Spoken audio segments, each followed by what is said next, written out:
Hi hello friends, நீங்கள் பார்த்துட்டு இருக்குது நம்ம டெக் தமிழ் சேனல். இன்னைக்கான வீடியோவில் நம்ம எதை பற்றி பார்க்க போகிறோம் அப்படின்னு கேட்டிங்க அப்படின்னா, ஃபர்ஸ்ட் கிராஜுவேட் சர்டிஃபிகேட், அதாவது முதல் பட்டதாரி சான்று எப்படி வந்து வாங்குறது, அப்ளை பண்ணுறது அப்படிங்கிறத இந்த வீடியோவில் A to Z டீட்டெயிலாக வந்து சொல்லியிருக்கேன். வீடியோ ஸ்கிப் பண்ணாமல் வந்து பாருங்கள். இதற்கு தேவையான டாக்குமெண்ட்ஸ் என்ன, இது ரிஜெக்ட் ஆகாமல் எப்படி நம்ம வந்து அப்ளை வந்து பண்ணுறது அப்படிங்கிறத இந்த வீடியோவில் சொல்லியிருக்கேன். வீடியோ ஸ்கிப் பண்ணாமல் வந்து பாருங்கள். ஸோ வீடியோக்குள்ளே போகிறதுக்கு முன்னாடி நீங்கள் நம்ம சேனல் சப்ஸ்கிரைப் பண்ணலன்னா மறக்காம கீழே இருக்கக்கூடிய ரெட் கலர் பட்டனை ப்ரெஸ் பண்ணி சப்ஸ்கிரைப் பண்ணிங்க. கூட ஒரு பெல் ஐகான் வந்து கிளிக் பண்ணிட்டீங்கன்னா நாங்கள் போடக்கூடிய வீடியோஸில் உங்களுக்கு உடனுக்குடனே நோட்டிஃபிகேஷனாக வந்துடும். ஃப்ரெண்ட்ஸ், இந்த ஃபர்ஸ்ட் கிராஜுவேட் சர்டிஃபிகேட் அப்ளை பண்ணணும் அப்படின்னா கண்டிப்பாக இ-சேவை மூலமா தான் வந்து அப்ளை பண்ண முடியும். இந்த இ-சேவையில் பார்த்தீங்க அப்படின்னா கண்டிப்பாக உங்களாலேயே இந்த பயனர் உள்நுழைவு மூலிமா நீங்கள் வந்து உங்களுக்கு ப்ரொஃபைலை கிரியேட் பண்ணி 5 கேன் வரைக்கும் நம்மளால் வந்து ப்ரொஃபைலில் வந்து கிரியேட் பண்ண முடியும். அதற்கு முன்னாடி நான் சொல்லக்கூடிய டீட்டெயில் என்ன அப்படின்னு வந்து பார்த்தீங்க அப்படின்னா, இந்த ஃபர்ஸ்ட் கிராஜுவேட் சர்டிஃபிகேட் வாங்குறதுக்கு சரியான டைம் என்ன அப்படின்னு வந்து கேட்டோம் அப்படின்னா, இந்த 12th முடிச்ச பிறகு அப்ளை பண்ணுறது சரியான நேரம் அப்படின்னு வந்து சொல்லலாம். இந்த ஃபர்ஸ்ட் கிராஜுவேட் அப்ளை பண்ணுறதுக்கு கண்டிப்பாக 12th முடிச்ச உடனே நீங்கள் டிசிஏ மார்க் ஷீட் அப்படிங்கிறது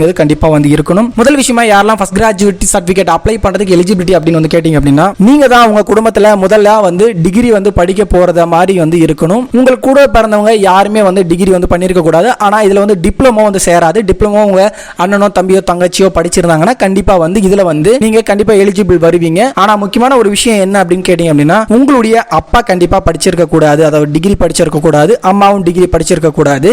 முக்கியமா இதுல வந்து பார்த்தோம் அப்படின்னா, அப்பாவனுடைய அப்பா அம்மா 2 பேருடைய பெயரும் நம்ம கொடுக்குற மாதிரி இருக்கும். அவங்களும் பார்த்தீங்கன்னா படிச்சிருக்க கூடாது டிகிரி. அதே போல அம்மாவுடைய அப்பா அம்மா 2 பேருடைய பெயருமே நாம இதுல வந்து போடுற மாதிரி இருக்கும். அவங்களுடைய டிகிரியும் வந்து படிச்சிருக்க கூடாது. இப்படி இருக்கும்போது நீங்க கண்டிப்பா எலிஜிபிலிட்டி முதல் கிராஜுவேட் சர்டிஃபிகேட் அப்ளை பண்றதுக்கு எலிஜிபிலிட்டி வருவீங்க. அப்படி நீங்க மீறி அப்ளை பண்ணீங்கன்னா கண்டிப்பா ரிஜெக்ட் வந்து பண்றதுக்கு நிறைய வாய்ப்பு இருக்கு. அதனால உங்களுடைய அப்பா அம்மாவுடைய பெயர், அப்பாவோட அப்பா அம்மா பெயர், அம்மாவோட அப்பா அம்மா பெயர் கண்டிப்பா இதுல கொடுத்துற மாதிரி இருக்கும். அவங்க வந்து உயிரோட இருக்காங்களா இல்லையா அப்படிங்கிறதையும் வந்து நம்ம டீட்டெயில் வந்து கொடுக்கணும். ஒருவேளை உங்களுக்கு கூட பிறந்தவங்க, அதாவது பார்த்தீங்கன்னா உங்களுடைய உடன் பிறந்தவர்கள் வந்து இப்போ 10வது இல்லை 12வது இல்லை 6th 7th படிக்கிறாங்க அப்படின்னா கண்டிப்பாக அவங்களுடைய அகாடமிக் இயர் வந்து கேட்டிருப்பாங்க. அதற்காக நீங்கள் டிசியோ அப்படி இல்லைனா ஆதார் கார்டு அவங்கள்ட்ட கண்டிப்பாக வந்து வைக்கணும். அது தெளிவாக வந்து தெரிஞ்சுக்கோங்க. இப்போ நம்ம இதை எப்படி அப்ளை பண்ணுறது அப்படிங்கிறத வந்து பார்க்கலாம். இப்போ நான் வந்து பார்த்தீங்க அப்படின்னா இ-சேவை மூலமா அப்ளை வந்து பண்ண போகிறோம். அதனால் துறை உள்நுழைவு கொடுத்துக்கிறேன். இதில் என்னுடைய யூசர் ஐடி பாஸ்வேர்டு போட்டு நான் லாகின் வந்து பண்ணிக்கிறேன். இந்த ஃபர்ஸ்ட் கிராஜுவேட் சர்டிஃபிகேட் பார்த்தீங்கன்னா ஒரு சில காலேஜஸில் இந்த ஒரு ஸ்காலர்ஷிப் வரதுக்காக நிறைய வந்து வாய்ப்பு இருக்குது. ஸோ அவங்க கண்டிப்பாக வந்து பார்த்தீங்கன்னா இந்த ஃபர்ஸ்ட் கிராஜுவேட் சர்டிஃபிகேட் அப்ளை பண்ணி வாங்கிக்க முடியும். ஸோ நான் லாகின் பண்ணிட்டேன். லாகின் பண்ண பிறகு இந்த பேஜில் வந்து பார்த்தீங்கன்னா ரெவன்யூ டிபார்ட்மெண்ட்னு இருக்கும். அதை கிளிக் பண்ணிக்கிறேன். இதில் ரெவன்யூ 104 இருக்கும் ஃபர்ஸ்ட் கிராஜுவேட் சர்டிஃபிகேட். அதை வந்து கிளிக் பண்ணிக்கோங்க. இதில் வந்து பார்த்தீங்க அப்படின்னா உங்களுக்கு என்னென்ன சப்போர்ட்டிங் டாக்குமெண்ட்ஸ் இருக்குது அப்படின்னு வந்து கொடுத்துருக்காங்க. கண்டிப்பாக உங்களுடைய ஃபோட்டோ, எனி அட்ரஸ் ப்ரூஃபான டாக்குமெண்ட், அதே போல் அப்ளை பண்ணவங்க கூடிய டிசி, அதே போல் self declaration of father, self declaration of mother. அப்பா வந்து படிச்சிருக்காங்க அப்படின்னா கண்டிப்பாக ஃபாதர் டிசி வந்து வைக்கணும். ஒருவேளை எங்கள் அப்பா அம்மா 2 பேருமே படிக்கல அப்படின்னா கண்டிப்பாக மனேகர், அதாவது விஓன்னு சொல்லவங்க கிட்ட அவங்க கையொப்பம் போட்டு இவங்க படிக்கல அப்படிங்கிற சர்டிஃபிகேட்டில் வந்து கையெழுத்து ஒன்று போட்டு தருவாங்க.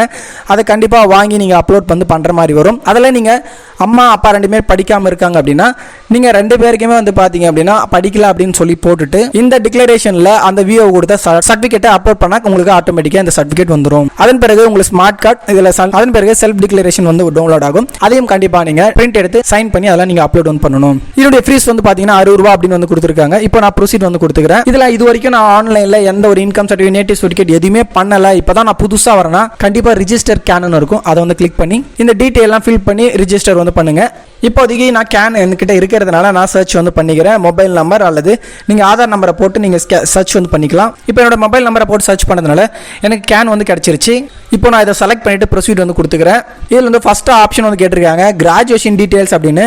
இஃப் எனி அதர் பர்சன் அல்லது கம்ப்ளீட்டட் கிராஜுவேட்டா அப்படின்னு வந்து கேட்டிருக்காங்க. உங்கள் ஃபேமிலியில் யாராச்சும் வந்து டிகிரி படிச்சுட்டு இருக்காங்களா இல்லை கம்ப்ளீட் பண்ணியிருக்காங்களா அப்படின்னு வந்து கேட்டிருக்காங்க. இல்லை நோ வந்து கொடுத்துருங்க. இல்லைனா உங்களுடைய உடன் பிறந்தவர்கள் யாராவது வந்து இதை வந்து இப்போ டிகிரி படிச்சுட்டு இருக்காங்களா, ட்ராப் அவுட் ஆயிருக்காங்களா அப்படின்னு வந்து கேட்டிருக்காங்க. அதுக்கும் நோ கொடுத்துட்டு அப்ளிகேண்ட் டீடைலில் உங்களுடைய பெயர், உங்கள் அப்பா பெயர் எல்லாமே வந்து கொடுத்துருப்பாங்க. அதன் பிறகு அட்ரஸ் வந்து கொடுத்துருப்பாங்க. அதெல்லாம் செக் வந்து பண்ணிட்டு கீழே வந்தீங்கன்னா இதில் ஃபேமிலி மெம்பர்ஸ் அப்படின்னு இருக்கும். இதில் அப்ளிகேண்டோட நேம் வந்து ஃபில் பண்ண வேண்டிய அவசியம் கிடையாது.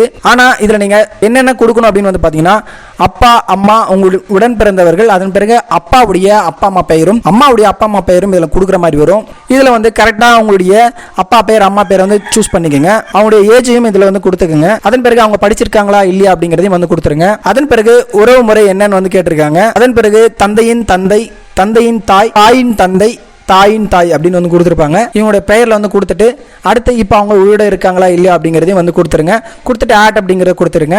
மற்றபடி அவங்க ஃபேமிலியில் இருக்கக்கூடிய டீட்டெயில்ஸ் எல்லாமே இந்த மாதிரி வந்து ஃபில் பண்ணிவிடுங்க. அவங்களுடைய ஃபேமிலி டீட்டெயில்ஸ் எல்லாமே நீங்கள் ஆட் பண்ணிட்டீங்க அப்படின்னா கீழே வந்து எஜுகேஷனல் டீட்டெயில்ஸ் இருக்கும். இதில் வந்து பார்த்தீங்கன்னா கோர்ஸ் கம்ப்ளீட்டில் நீங்கள் ஹையர் செகண்டரி அப்படிங்கிறத வந்து கொடுத்துருங்க. இயர் ஆஃப் பாசிங் வந்து கேட்டுருங்க, எப்போ முடிச்சிருக்காங்க அப்படின்னு சொல்லிட்டு அதையும் கொடுத்துருங்க. அடுத்து கரண்ட் கோர்ஸில் நீங்கள் கிராஜுவேட் அப்படிங்கிறத சூஸ் பண்ணிக்கோங்க. அடுத்து நீங்கள் எந்த காலேஜ் சேர போறீங்க அப்படிங்கிறத வந்து கொடுத்துக்குங்க. அதன் பிறகு அதனுடைய பெயரில் தமிழில் வந்து கொடுத்துங்க. இன்ஸ்டியூஷன் அட்ரஸ் எங்கே இருக்குது அப்படிங்கிறதையும் நீங்கள் கொடுத்துட்டு தமிழில் வந்து கொடுத்துங்க. இதுதான் வந்து நம்ம கொடுத்து இந்த காலேஜ் மட்டும் தான் சேர முடியுமான்னு கிடையாது. இது கொடுத்து நீங்கள் எந்த காலேஜ்னாலையும் நீங்கள் வந்து சேர்ந்துக்கலாம். இப்போ நீங்கள் வந்து கொடுத்துட்டு அப்படின்னு வந்து கொடுத்துங்க. இப்போ நீங்கள் அப்லோட் பண்ணக்கூடிய டாக்குமெண்ட்ஸ் என்னன்னு கேட்டிங்கன்னா உங்களுடைய ஃபோட்டோ, உங்களுடைய எனி அட்ரஸ் ப்ரூஃபில் ஆதார் கார்டை வந்து அப்லோட் வந்து பண்ணீங்க. அதன் பிறகு அப்ளிகேண்டுடைய ட்ரான்ஸ்ஃபர் சர்டிஃபிகேட் அதாவது டிசி வந்து கேட்டிருக்காங்க. இது கண்டிப்பாக எல்லாமே வந்து பார்த்தீங்கன்னா 200 KB இருக்கணும். அது கேர்ஃபுல்லாக வந்து பார்த்துங்க. இப்போ நான் பார்த்தீங்க அப்படின்னா இப்போ அப்ளிகேண்டுடைய பிரதர் டிப்ளமா படிச்சுட்டு இருக்காரு. ஸோ அவங்களுடைய நம்ம டிசி வந்து அப்லோட் பண்ணணும். அதன் பிறகு அப்பாவுடைய டிசியும் அம்மாவுடைய டிசியும், அதன் பிறகு உங்களுடைய family card smart card upload வந்து பண்ணணும். அதன் பிறகு இங்கே டவுன்லோட் செல்ஃப் டிக்ளரேஷன் இதை டவுன்லோட் பண்ணி சைன் பண்ணி இதில் அப்லோட் வந்து பண்ணிட்டு இதை வந்து நெக்ஸ்ட் பேமெண்ட் பண்ணீங்க அப்படின்னா